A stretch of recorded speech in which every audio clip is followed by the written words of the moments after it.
right, folks, what is good? Back with another video, and I wanted to talk about this on the podcast, but I wanted to put it out now because I got a lot to talk about on the podcast coming up, and on Monday morning. So be prepared for that. It's going to basically be all Falcons because I really want to talk about this quarterback situation. I mean, it's not what you think it is, but it is a conversation to be had, and that conversation is going to last the whole episode. So be prepared for that. Let's talk about the Georgia Southern Eagles. At 5-3, what you guys think? Like, honestly, as a Georgia Southern Eagle fan myself, I am very impressed. At one point, I didn't think we was going to, get to this point, winning 2 games in a row like this, especially after Georgia State. When we lost to Georgia State, I thought that, okay, we may end up being 500, maybe slightly below 500. But this team has, they basically responded in a really big way. Beating number 25 JMU, going on the road, beating Old Dominion. Now they're sitting at 5-3, and to be honest, they still have a chance to win the Sun Belt East. Yeah, I mean, it's crazy, right? Being 2-2 in the conference is not a bad thing, especially when you got Coastal losing games, and you also have, Old Dominion losing. Even though I think Old Dominion is still up there at the top of the conference, this bode very well for Georgia Southern, and the loss with JMU as well. We're like right in the thick of things. The main thing is if we can win out, it put us in a good position. Now, winning out is not necessarily a cakewalk. It's not something that we can just do right away. But when you look at what Georgia Southern has done the last 2 games, Cal Ventry's only 1 turnover.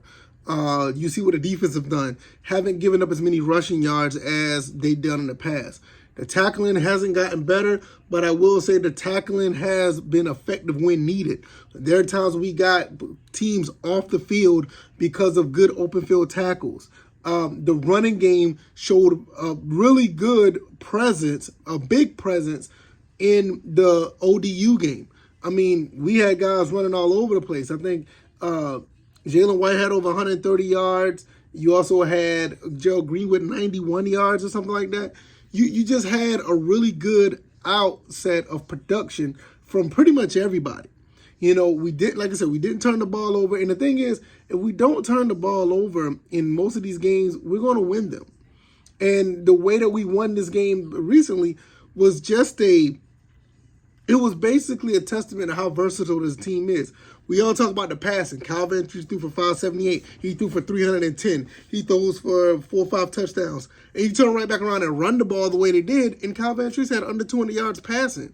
Very efficient day, but he only had under 200 yards passing. So it's not all about the passing game when it comes to Georgia Southern. We have guys in the backfield that could really run the ball. We've seen Gerald Green and Jalen White run the ball for Georgia Southern for a few years now. So it's not like that we can't do it. It's just like it's done in a different format. It's done under a different scheme, but it is very effective when needed. You don't want to see any of those guys in space, Green or White. Hell, you can even make the case for O.J. Arnold. So when you look at what this team is doing right now, 5-3, they do have a very legit chance of going 8-4. And I thought, like I said, I thought that was all lost when we lost to the Georgia State game. But when you look at the rest of the schedule, we have a bye coming up, so we get the rest all week, get our players ready, look at some film, look at what South Alabama can do, and really look at ourselves as a team in general. See if we could cut down on the tackles. See if we could, cut down on the missed tackles. See if we could cover a little bit better, which I will say we have been doing a pretty good job of coverage, much better than we did before, but it still has a long way to go. We still have a lot to do when it comes to fixing some things on this team, because you got to understand, this team is a couple of miscues away of literally being like, 7-1. The UAB game, I knew that coming into the season, I knew the UAB game was going to be a loss. I knew that. I thought we was going to beat Nebraska, lose UAB, and lose a couple more games down the way. In that same time span, I felt Coastal was going to be a loss. I did not see Georgia State being a win. I didn't see Georgia State being a win for Georgia State. I did not see that at all. But with that being said, we bounced back, beating James Madison and Old Dominion. that put us back on track to where I think that this team is going to be at.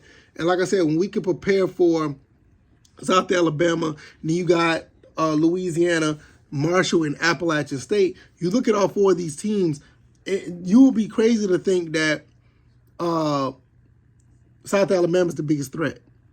I don't trust Appalachian State. Don't get me wrong. I respect the team. I love them as well as I love them for the success that they've had over the years, even back in the FCS, because you want a rival that can mimic or be on point with what you're able to put out. So I've always respected what they've done. But this year is definitely a down year for them. They had some mishaps and they lost a couple of games. Some games that they won some games they probably shouldn't have won. And they had a handful of miscues. Right now, that's why they're 3-3, 4-3 right now, something like that. I can't remember. But it's not the type of team that you'll be looking at right now. You would think this team would be the top of the Sun Belt East, one of the top teams. But right now, to be honest, we have done more. We've done more production-wise as far as wins and losses, the way we played, in my opinion, better than Appalachian State, even though they had a win against a top 10 opponent. Texas A&M looking really suspect right now. But when you also look at Marshall, another team that beat Notre Dame at Notre Dame, I think there was a top 10 team at the same time. I'm not sure. But when you look at Marshall like they're falling all the way off, and they just beat a James Madison team without Centero. I am not saying it don't count because you play who you play, but how much are we going to put out? We're going to hang our hat on with that. I feel like we can take Marshall and beat them. I really believe that, because we're playing at Paulson. This team, Georgia Southern, is playing on fire right now.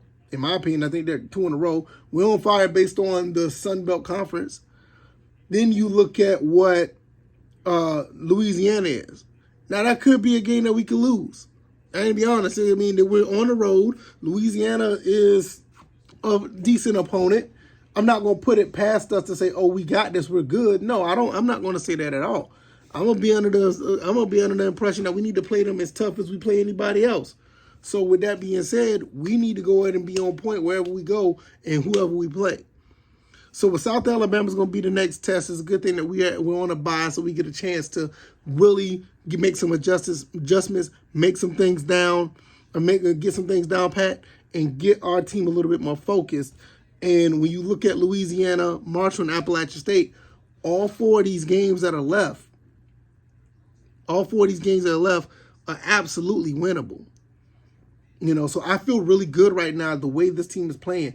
5-3, possibly we end up going 3-1. Maybe I will accept 2-2. I will accept 2-2, but I still want to be on that 8-4 path because I feel like we can win 8 games with this schedule. I felt like that all the way back in March. So I can see us probably losing one of these games. I will accept 2-2, but I want 3-1 or better. And I definitely don't want to go under 500 for the rest. I don't want to go under 500 for the rest of the season. I want to be 2-2. Preferably, I want 3-1 or better. So let me know what you guys think. Georgia Southern Eagles are 5-3 right now. Look like they can run the table. This team don't look that bad. Even with the issues that we do have, I still think we're playing some of the best football in the Sun Belt right now. That's just my opinion. And down the stretch with this coaching staff and experience that the coaching staff have, and a guy like Kyle Van Treese, as long as these guys continue to get on point, we look like we're going to be right up there to possibly run the table and end up being one of the top teams of the Sun Belt East. Let me know what you guys think. The episode tomorrow is going to be strictly Falcons. So be prepared to talk about that. We're going to talk about some quarterback situations and the team in general. Hopefully you guys will check that out on the YouTube channel, also on Anchor, Stitcher, Spotify, Apple, Google Podcasts, also on Rumble. All right, y'all. Y'all take it easy and y'all be blessed. See you guys on the next one. Peace.